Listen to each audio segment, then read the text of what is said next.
We start this morning with the abrupt cancellation from North Korea. Just 10 hours before today's scheduled talks with the South, North Korea pulled out of the high-level inter-Korean meeting, saying Seoul's ongoing military exercises with the U.S. were ruining the diplomatic mood.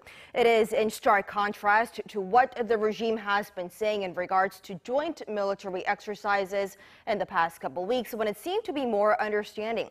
It's laying the blame on South Korea's feet for its joint drills with the U.S. Watching and this rapid development in mood on the Korean peninsula is our Unification Ministry correspondent Oh Jung-hee, who is on the line for us. Jung-hee, it appears that North Korea might be going back to its old bargaining tactics.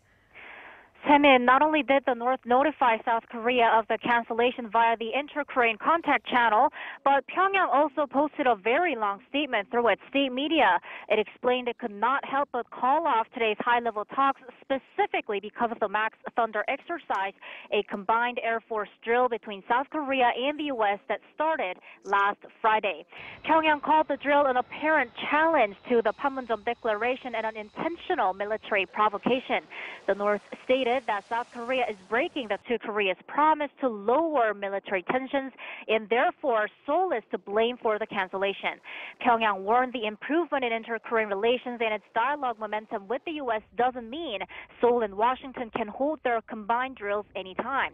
What's worrisome is that Pyongyang even left open the possibility of canceling its summit with the U.S., saying Washington will have to consider the fate of their summit as well. Now, a complete shift in tone from North Korea, indeed. Do we have anything from the South Korean government on what would have been the first inter-Korean interaction following last month's summit?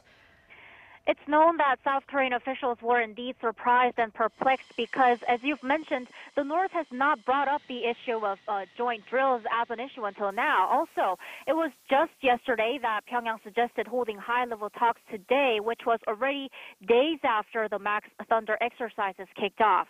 On his way to work this morning, South Korea's Unification Minister Cho Myung-kyun told reporters that the government will try to read North Korea's message thoroughly and will send a reply to Pyongyang soon, although what it'll say remains to be seen.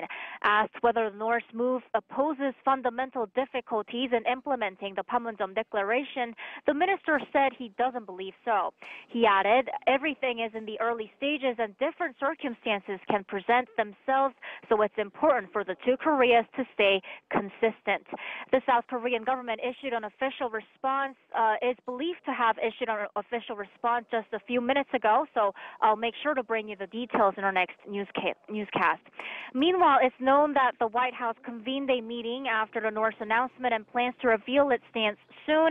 The U.S. State Department spokesperson said this announcement from Pyongyang won't have any impact on preparing for the Pyongyang-Washington summit next month, and the U.S. won't be wavered.